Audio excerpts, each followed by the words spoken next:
Hello friends, I am back with my another video on YouTube. अगर आपको इससे पहले का चैप्टर देखना है आईपीसी का तो आप मेरे डिस्क्रिप्शन में जाके लिंक को देख सकते हो। और आज मैं जनरल एक्सप्लेनेशंस के बारे में बताऊंगी जो कि चैप्टर सेकंड है ऑफ आईपीसी का, जो सेक्शन 6 से लेके 52A तक है। इस वीडियो में अगर पूरे सेक्शन नहीं हो पाए तो हम पार्ट 2 बना के दूसरी वीडियो डालेंगे। नेक्स्ट सेक्शन है section 6 of IPC. Definition in the code to be understood subjected to exceptions. Throughout this code every definition of offences, हर जगह इस कोड में definition of offences, every penal code and every illustrations of every such definition or penal provision shall be understood subjected to exceptions contained in the chapter entitled General Exception. Though those exceptions are not repeated in such definition, penal provision or illustrations हर जगह इस code की जो definition है offence की, penal provision की और जो इसके उदाहरण है और पीनल प्रोविज़न की डेफिनेशन है वो अंडरस्टूड की जाएगी एक्सेप्शंस की। और एक्सेप्शन है हमारा नेक्स्ट चैप्टर, उसमें जनरल एक्सेप्शंस के बारे में बताया गया है और जो वहाँ पे डेफिनेशन है वो इस वाले चैप्टर में रिपीटेड नहीं हुई है। Next section is section 7 of IPC. Sense of expression once explained. Every expression which explained in any part of this code is used in every part of this code in conformity with explanation. जो इस code में जो भी definition दी गई है वो हर part में इस कोड के यूज़ होगी। जो इस पार्ट में एक्सप्रेशंस यूज़ किए गए हैं, मतलब इस सारे चैप्टर में जो वर्ड यूज़ किए गए हैं जिनों का मीनिंग बताया गया है वो इंडियन पीनल कोड के सारे उसमें वही माने जाएंगे, उनकी अलग डेफिनेशन नहीं होगी। जैसे इसमें जेंडर की नेक्स्ट डेफिनेशन जेंडर की है, नंबर की है, मैन वुमेन पर्सन की डेफिनेशन दे रखी है, वो नेक्स्ट चैप्टर में या नेक्स्ट पूरी आईपीसी में हर जगह वही यूज़ होगी, उसकी डेफिनेशन अलग नहीं मानी जाएगी। वो सेक्शन 7 में बताया गया है। Gender, the pronouns he and its derivatives are used of any person with a male और female. The pronoun he and its derivatives, जो प्रोनाउन ही है और इसके डेरिवेटिव्स हैं वो यूज्ड होंगे एज अ पर्सन। वो मेल भी हो सकता है और फीमेल भी हो सकता है। जैसे हम कोई एग्जांपल लेते हैं, ही यूज़ होता है वहाँ वो मेल भी हो सकता है और फीमेल भी ही यूज़ होता है वो मेल भी हो सकता है फीमेल भी हो सकता है। Next is number.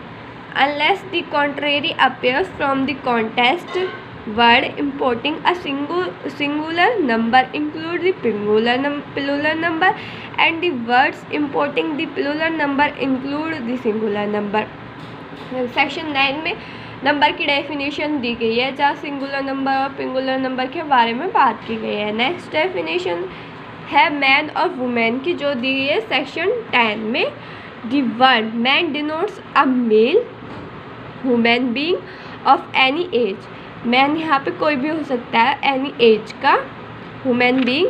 The word women denotes a female human being. Women के लिए यहाँ फीमेल ह्यूमन बीइंग होती है, वो एनी एज की हो सकती है। Next is person. सेक्शन 11 में पर्सन की डेफिनेशन दी गई है। The word person include any company और एसोसिएशन और body of person whether incorporated और नॉट। पर्सन यहाँ पे कोई कंपनी भी हो सकती है, एसोसिएशन भी हो सकती है, बॉडी ऑफ पर्सन भी हो सकता है, इनकॉर्पोरेटेड हो या नहीं हो, वो डेफिनेशन होगी पर्सन की। Public, the word public include any class of public of any community. Public include करती है क्लास ऑफ पब्लिक को, वो किसी भी कम्युनिटी की हो सकती है, उसे हम पब्लिक कहते हैं। नेक्स्ट सेक्शन इज सेक्शन 13, जिसमें पहले क्वीन की डेफिनेशन दी गई थी जो रिपेल हो गया था। अब next definition servant of government की है, जो सेक्शन 14 में दी गई है। The word servant of government denotes any officer of servant continued, appointed or employed in India by or under the authority of the government। Servant of government की बात हुई है, वो कोई भी ऑफिसर हो सकता है, सर्वेंट हो सकता है, किसी गवर्नमेंट का एम्प्लॉय हो सकता है इंडिया का, under the authority of government की अथॉरिटी के अंडर हो तभी वो सर्वेंट ऑफ गवर्नमेंट माना जाएगा, अदरवाइज वो सर्वेंट ऑफ गवर्नमेंट नहीं होता। सेक्शन 15 में पहले दे रखी थी डेफिनेशन ऑफ ब्रिटिश इंडिया, जो अब रिपेल हो चुकी है, अब उसकी डेफिनेशन नहीं है। सेक्शन 16 में है definition of government of India, वो भी रिपेल हो चुकी है। सेक्शन 17 में है गवर्नमेंट की डेफिनेशन दी गई है। The word government denotes the central government और the government of the state. Government कोई भी हो सकती है, सेंट्रल गवर्नमेंट हो सकती है, स्टेट गवर्नमेंट हो सकती है। Next is India. सेक्शन 18 में इंडिया की डेफिनेशन दी गई है। India means the territory of India exclude the state of Jammu and Kashmir. Jammu और कश्मीर को छोड़कर टेरिटरी ऑफ इंडिया की होती है इंक्लूड, उसे इंडिया बोलते हैं। नेक्स्ट इज डेफिनेशन ऑफ जज। सेक्शन 19, द वर्ड जज denotes not only every person who is officially designed as a जज। जज जो वर्ड है ये वही लोगों के लिए नहीं है जो डिज़ाइन किए गए हैं एज अ जज, but also every person who is empowered by law. हर वो बंदा जो एम्पावर्ड बाय लॉ होता है वो एज अ जज माना जाता है। To give in any legal proceeding, जो लीगल प्रोसीडिंग करता है, सिविल और क्रिमिनल डेफिनाइट जजमेंट, जो जजमेंट करता है, और a judgment which if not appealed against would be definitive, और अ जज विच if conferred by some other authority would be definitive, who is one of body of person which body of person is empowered to give such a judgment। तो इसमें section 19 में जज की definition में बताया गया है कि वो बंदा ही जज नहीं होता जो डिज़ाइन ऑफिशियली डिज़ाइन होता है, वो बंदे भी जज माने जाते हैं जो एम्पावर्ड बाय लॉ होते हैं, जो सिविल और क्रिमिनल प्रोसीडिंग करते हैं, मतलब जिनको नॉलेज होती है लॉ के बारे में, वो पर्सन भी जज कहलाएंगे। ये डेफिनेशन दी गई है section 19 of IPC. Next one is, इसमें कुछ एग्जाम्पल भी हैं। कलेक्टर हो गया, ये भी जज माना जाएगा। मजिस्ट्रेट भी जज माना जाएगा। मेंबर ऑफ पंचायत, ये भी जज एज अ जज माना जाएगा according to this definition of IPC. Next one is section 20 of IPC, court of justice. The words court of justice denote a जज who is empowered by law to act. Court of justice का meaning होता है जज who is empowered by law.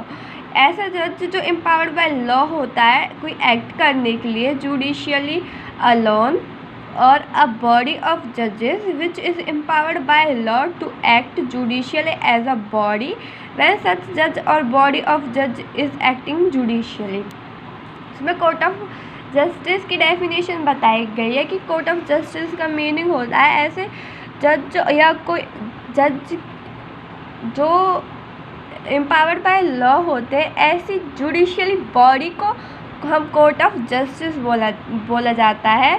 Under the section of 20 of IPC, A panchayat acting under, इसका example है acting under regulation 7 1860 of The Madras Code having power to try the determined suit is a justice of court of justice। मतलब इसमें बोला गया है judicially body को court of justice कहा गया है, सिंपल वे में हम बोले तो। नेक्स्ट डेफिनेशन है पब्लिक सर्वेंट की, जो इम्पोर्टेंट है इन एग्ज़ाम के व्यू से पब्लिक सर्वेंट की डेफिनेशन इम्पोर्टेंट है, ये पूछी जाती है एग्ज़ाम में। The word public servant denote a person falling under any of the description hereafter following, namely first तो रिपेल हो गया, second every commissioner officer in the military, navy और air force of the India. Every commissioner, जो भी कोई भी commissioner हो, officer हो इन मिलिट्री नेवी में और एयर फोर्स हो इंडिया की, उसे पब्लिक सर्वेंट बोलते हैं। Third is every judge, including any person empowered by law to discharge, whether by himself or as a member of any body of the person, any educatory functions। मतलब third में ऐसा बोला गया है, जो हमारी डेफिनेशन जज की थी सेक्शन 19 में, इसमें बोला गया है जो हमारे एज ए जज काम करते हैं, एम्पावर्ड बाय लॉ होते हैं, उनको भी हम पब्लिक सर्वेंट के डेफिनेशन में लाते हैं। Fourth is every officer of a court of justice. इसमें बोला गया जो भी ऑफिसर होगा कोर्ट ऑफ जस्टिस का, वो एक पब्लिक सर्वेंट में इंक्लूड किया जाता है। Fifth is every juryman, assessor और member of panchayat assisting a court of justice और public servant. Every juryman, assessor, member of panchayat भी होते हैं public servant, court of justice भी होता है public servant. Sixth is every arbiters और other person to whom any cause or matter has been referred for discussion or report by any court of justice or by any other competent public authority। इसमें every orbiter को भी public servant की definition में माना गया है। Arbiter. Seventh is every person who holds any office by virtue of which he is empowered to place or keep any person in conformity। जैसे कोई ऑफिसर होता है किसी प्रॉपर्टी की देख रेख करने के लिए, तो वो भी पब्लिक सर्वेंट की डेफिनेशन में आता है। Eight is every officer of the government whose duty it is as such officer to prevent offices to give information of office to being offender। इसमें बोला गया जो भी प्रोटेक्ट करता है पब्लिक हेल्थ को और जो भी इंफॉर्मेशन देता है ऑफेंस की ऑफेंडर को, सेफ्टी और कन्वेंस। इसमें बोला गया जो भी ऑफिसर होता है गवर्नमेंट का, वो अपनी ड्यूटी करता है और प्रिवेंट करता है ऑफेंसेस को और इंफॉर्मेशन देता है ऑफेंसेस की टू ऑफेंडर्स को। Ninth is every officer who duty it is as such officer to take, receive, keep और expend any property on behalf of government, to make any survey, assessment or contract on behalf of government, or to execute any revenue process। Ninth में बताया गया है every officer, कोई भी officer, to take, receive, keep और expend any property, जो कोई property expend करता है on behalf of the government, to make any survey के लिए, असेस्ड और contact on behalf of government के बिहाफ पर, execute any revenue process, investigate और रिपोर्ट, इन्वेस्टिगेशन करता है एनी मैटर, किसी भी मैटर पर affecting the precautions interest of government, to make authentic और keep any document relating to, मतलब जो गवर्नमेंट के बिहाफ पर प्रॉपर्टी एक्सपेंड करता है वो भी वो भी डेफिनेशन में आता है, पब्लिक सर्वेंट की डेफिनेशन में आता है। 10th में भी यही बात की गई है कि जो एक्सपेंड एनी प्रॉपर्टी जो गवर्नमेंट के बिहाफ पर करता है सर्वे करने के लिए, असिस्टेड टू लीव रेट और टैक्स लेता है जो कॉमन पर्पस के लिए विलेज में या टाउन डिस्ट्रिक्ट में, वो भी पब्लिक सर्वेंट की डेफिनेशन में आता है।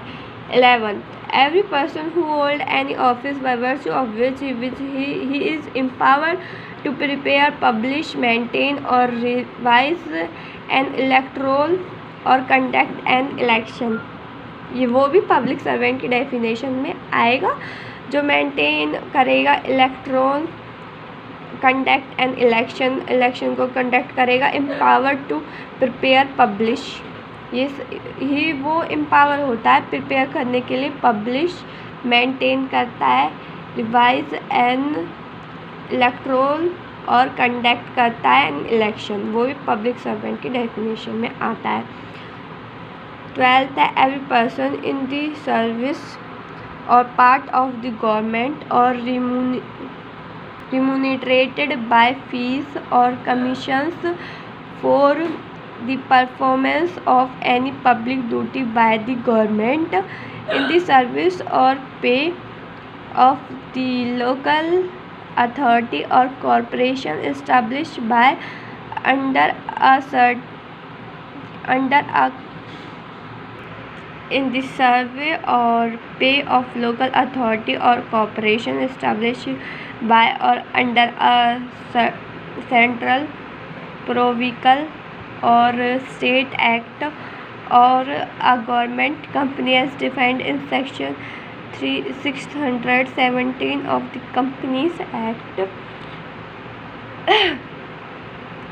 ये भी पब्लिक सर्वेंट की डेफिनेशन में आएगा। आज के लिए बस इतना। नेक्स्ट वीडियो में हम आगे वाले सेक्शन पढ़ेंगे 52A तक, आगे वाले नेक्स्ट पार्ट में हम बताएंगे। I hope you will like my video. If you like my video then subscribe my channel. Thank you.